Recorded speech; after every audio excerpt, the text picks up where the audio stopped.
And we should be live now. Perfect. So give me a 5x5 in the comments if I am, or in the live, if you can hear me and everything's good to go. I am definitely live right now, and I think the desk mic should be working as well. So please give me a good to go in the chat. Make sure we're good to go. And according to the countdown clock that we have up here, we are about 4.5 minutes out. Someone is saying, is there a computer program that can estimate the speed of the shirt?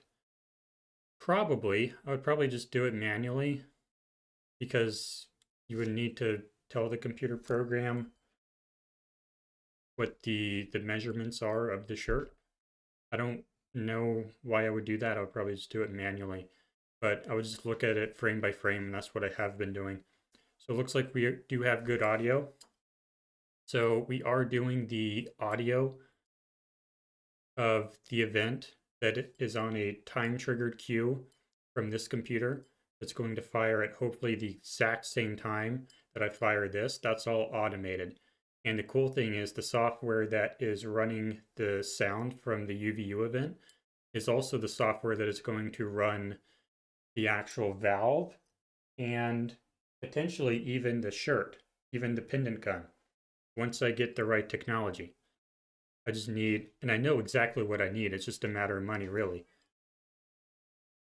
Please name the program to look up the. Please name the program to look.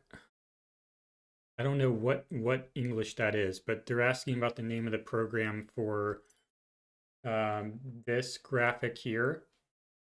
That is, it doesn't have a name. It's not MIT. What John Bray did is he went to MIT and he found some C++ code, and he, I believe, went to ChatGPT and had ChatGPT spit out a Python version of it that's significantly simpler, and he's passing that as his own, allegedly.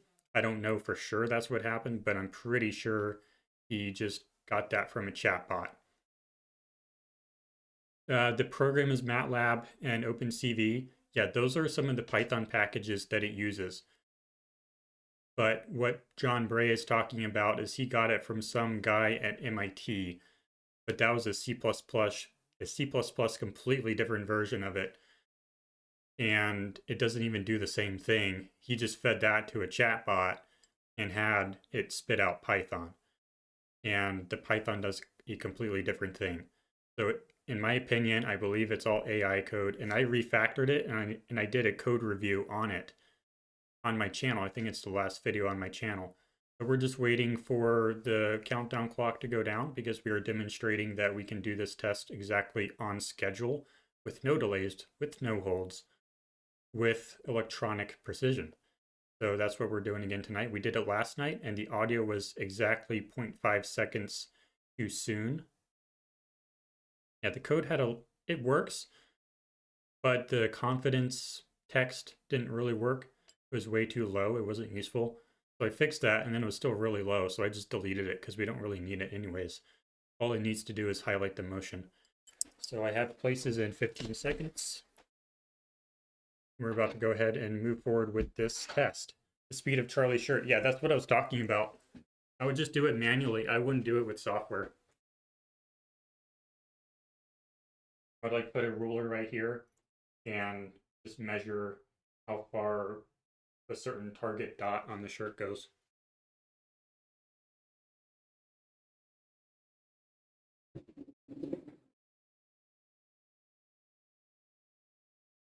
We do have T-minus 38 seconds.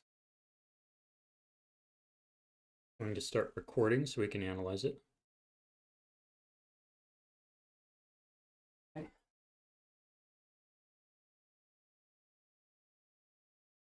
I'm ready to go. T-minus 20 seconds. Minus 15 seconds.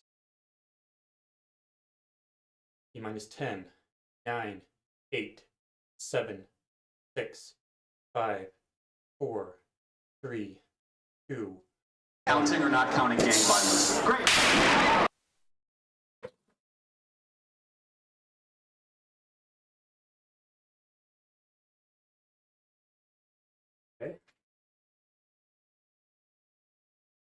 I was a little bit slow that time, I think.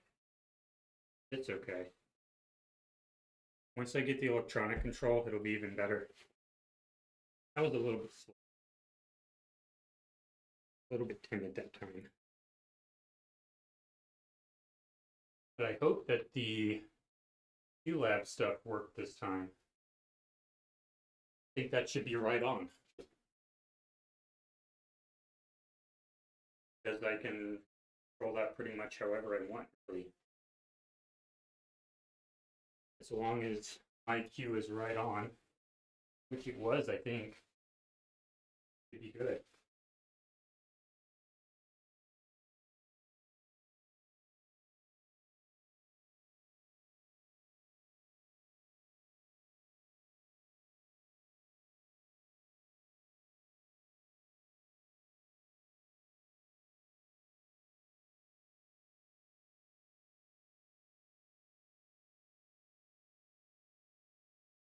The idea was for it to sort of trickle down the necklace like it does in the video, but I haven't quite gotten it right into the flow yet.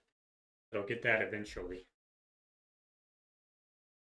We did get the necklace to pop out again, which is great.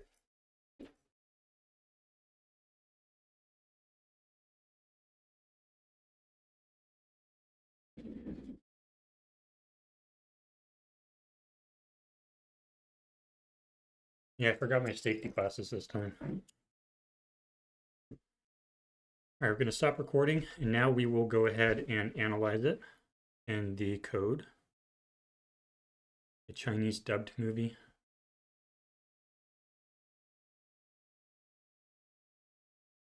Titled Test. We're on test 10 now. Wow. Now we're going to go over here, and we're not in studio mode anymore, so I can use my hotkeys and go to my screen now. We're going to pull out movies. I'm going to pull this into the pool, change the frame rate,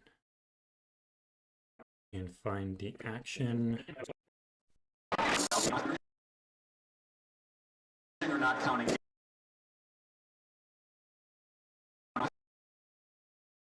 Counting gang violence. Great.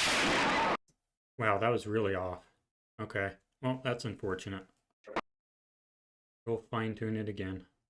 Counting gang violence. Great. Wow, that was really off. Okay, I'll have to look into that later. Test, and I'm not going to post that to X later tonight. Documents, code, save, and at render queue, render all. Now we're going to go into here, tell this test 10, test in folder. That should already be done. We're going to analyze.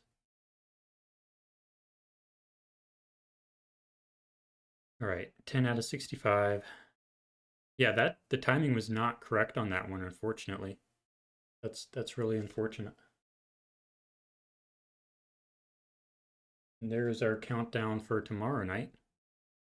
Tomorrow night we might do like 10 tests in a row instead of just the one. I think I'll need to get a lot more blood in the pot, a lot more fake blood in the pot in order to facilitate that, and a lot more shirts. But I'm looking at maybe doing that tomorrow night, which will be pretty cool. Now we can look at, make sure you're looking at my screen. We will look at documents here. It's 10. The multi-speed right here. We'll see what kind of action we got. Now we're at 0.5 speed, 0.25 speed. I don't think it quite did what I wanted to. All right, here we go.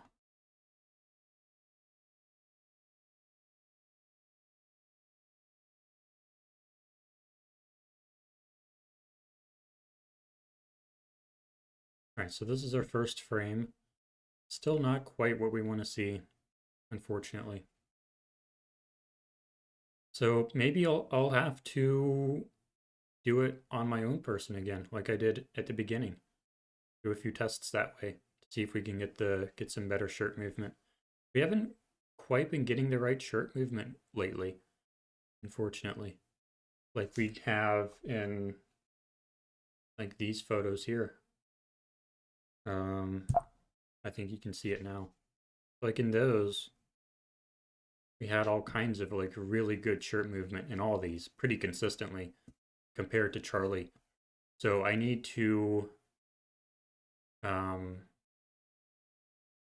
yeah, figure out how to get better shirt movement because it's not quite working right now, fortunately. That's okay. We'll get it eventually. And go back to me. So that will do it for tonight's test. We will be back at it again tomorrow. We might be doing 10 in a row, maybe. But I'll go read through some comments here, and I think I'll go through the comments on the Change My Mind stream I did last night as well. Recreating it exactly won't solve the big questions. Was Charlie betrayed from his own security on any level? I don't think so, because I think he was in on it from the beginning. If he is alive, will he ever make himself known again? I don't think so, because when people fake their death, they normally don't come out again. Will others ever be charged? I don't think so, no. Stanley Milgram says, hi Jordan, is there a computer program that can estimate the speed of the shirt? I think I already answered that. I would just do it manually. Please, I already read that one. Epstein was at MIT, so how I think this how I don't know what that question is saying, hoaxing world. This is not MIT software. It's like a Python AI version of MIT software.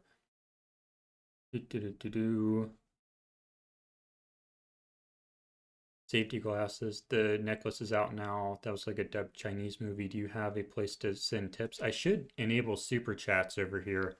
I haven't done that yet. I really should. Test number 10 was great work. Not really. It was pretty not great tonight. It'll be better tomorrow. Committed to figuring stuff out? Yes, I am. Will Trigger Smart give more credibility to John Bray than you? I think he agrees with the exploding microphone theory right now, but I mean that's up to him. If he agrees with that theory, great. If he agrees with mine, I mean he's his own dude. I don't know, but I think he did say when John Bray was on that he's leaning towards that theory, exploding mic. Reality, dude, it's a fake MIT program. It's not an MIT program. I will link to the original C++ program that I found that John Bray had not linked to but had alluded to, and you can see the original C++ code. Not that it matters, but it bears no resemblance whatsoever to the stuff John Bray has, which is why I say it's an AI Python reproduction of that. But it really doesn't matter. It's not MIT code. Why did Charlie fake his own death? Because he feared for his life. I have an image you'd be interested in. You can find my email on the About page of this YouTube channel. That's where you can find that, on the About. Why didn't Charlie have any security scheduled for upcoming events? Because there were no upcoming events. They knew there weren't. That's why. So that actually, we're going to go ahead and look at some of the YouTube comments on the last live stream video, which was not this version that we did tonight. It was actually a Change My Mind broadcast where people sort of call in on X Spaces. We're going to do that again tonight. We're going to do another live stream. So if you disagree with me on my theory, please tune in at 9 p.m. Eastern in like an hour and a half, and we can debate. So if you agree with the exploding microphone theory, I would love to hear from you. Or if you think there's problems with my theory, please head on over to X at 9 p.m. Eastern tonight, and we can talk about it. I'm going to try to find the comments on that last one. I'm going to try to find something that's interesting. Pretty risky video, man, considering our overlords are watching. Be careful. Yeah, I mean, maybe. All right, Janice McIntyre says, thanks, Jordan. Fantastic seeing so many acute thinkers. Didn't I didn't put stethoscope to his chest, but after researching, I wouldn't blame him for making a choice like that. Not sure what that's talking about. I've been trying to detect the prosthetic on his neck, says Kimmy Urgin. Seems most of the pics I see are from the opposite side, the right, but from a straight-on view, noticed an interesting line in the middle of his neck amid the beard stubble. I haven't noticed that, so I will be on the lookout for that. Now we'll go back to the chat over here, see if there's anything new, and then we will move on. From who did he fear, Trump or others? I think there's a certain country, a pretty small country about the size of New Jersey, on a different continent that he was afraid of. I guess he changed his mind on whether or not he supported them as a political entity, not as a people. Charlie was sitting in a chair and the chair had a backrest. Yep. Stanley Milgram, he feared for his death. Do you think Mossad were fooled? I think everyone was. Sergio says explosions led to disruptions and the aftermath was quite clean. I don't think there was an explosion at all. So if you think there was an explosion, please join me over at X tonight at 9 p.m. Eastern in about an hour and a half, hour 15 minutes, and we can debate. Did I see the testimony of Sashka Riley? No, I don't know who that is. So that'll do it for tonight's stream, keeping it short and simple like we normally do to keep it maintainable. So thanks everyone for watching and have a